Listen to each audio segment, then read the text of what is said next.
clearly the president can't run on his track record. His track record is miserable. When he was running against I say running against President Bush because he was always criticizing President Bush. He criticized him with regards to Israel, for instance, and the lack of progress in the peace process in Israel. Well, how things developed under President Obama. Things are even worse. The prospects for peace in Israel have declined, not enhanced, because of Barack Obama. On almost every dimension, his record has been a failure. 26 million people out of work or underemployed or stopped looking for work. Home values down. Median income down by 10% during his 3 years in office. It's a failed record. So he can't talk about his record and get reelected. Mm-hmm. So what he'll do is try and assassinate, on a character basis, his opponents or his opponent. And I'm hoping that's me, but I'm not looking forward to those attacks. And it's a process that will be a continuation of what we've seen over the last 3 years, which is excusing his failure to lead by attacking other people, whether it was George Bush initially, or the Congress, or Republicans, ATM machines, the Tea Party, you name it. He's always looking for someone to blame. Kiosks, Arab Spring, tsunami, and earthquakes. I mean, it's a long list. But now he's blaming the American people. He's saying the American people are lazy. American people have gotten soft. Now you think about it, the list is long. Kiosks, ATM machines, tsunamis, earthquakes. When all else fails, you blame Bush. But now he's taking a tact I've never seen a politician take. He's blaming the American people. They've gotten lazy, they've gotten soft. He's done it on multiple occasions, and you have taken very strong issue with it. No, I think he's making an enormous mistake. The blaming other people works if in a very narrow setting, but it certainly doesn't work when you're the President of the United States.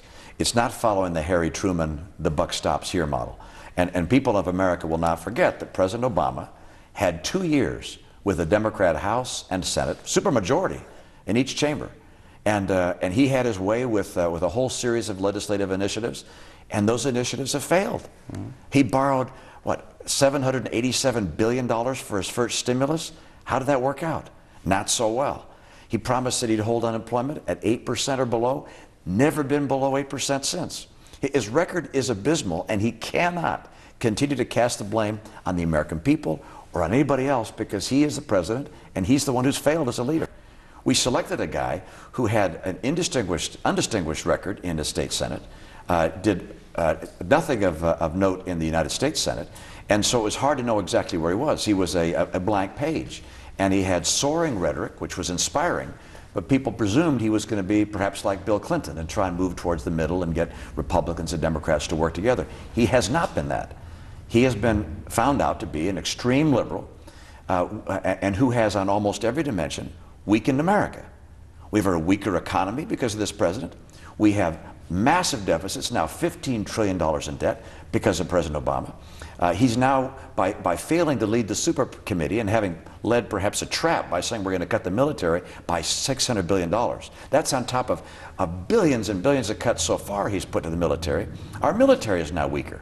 He has made America a weaker nation. That's inexcusable. We face challenges around the world and opportunities that are bright for us. I want to make America stronger. Do you think but what do you think it is? Do you think, for example, Bill Clinton, very interestingly, he changed. He altered course. He moved to the center. End of big government, end of welfare as we know it, end of big government, et cetera, et cetera. All these things he said, and it helped get him reelected.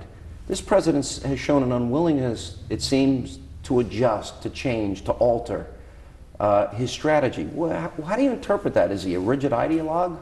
I think he is a rigid ideologue. I think he looks for his political inspiration to Europe. I think he thinks that the Europeans got things right, and I disagree. How could you think that when Greece is bankrupt, yeah. Italy's bankrupt? Yeah. You think you'd figure it out, wouldn't you? I would think so. His policies are bankrupt.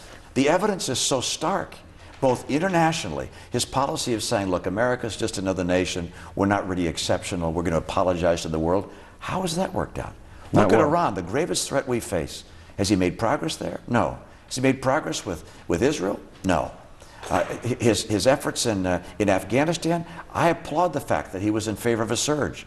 But at the same time, he didn't give him enough troops. He set a withdrawal date. He didn't make sure the election of a new president in Afghanistan was fair and would have the support of the people. Look, he's failed on almost every dimension, and yet he continues to pursue the same course. It's really inexplicable other than having a person who just doesn't understand America. And I don't think he does. Yeah. I don't think President Obama understands what is unique about America, what is exceptional about America. I don't think he understands that it's free people and free enterprises that make America the economic powerhouse it is. I think he thinks that government bureaucrats, well-intentioned, somehow can do a better job guiding our economy and our lives than free people. And he's wrong.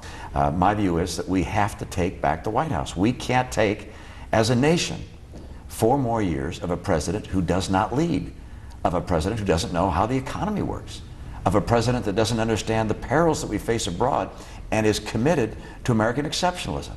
We have to have a new president. I hope I'm that person. I think I got the best shot at defeating President Obama. But if it's not me, then one of the other people on the stage has got to be successful in defeating him.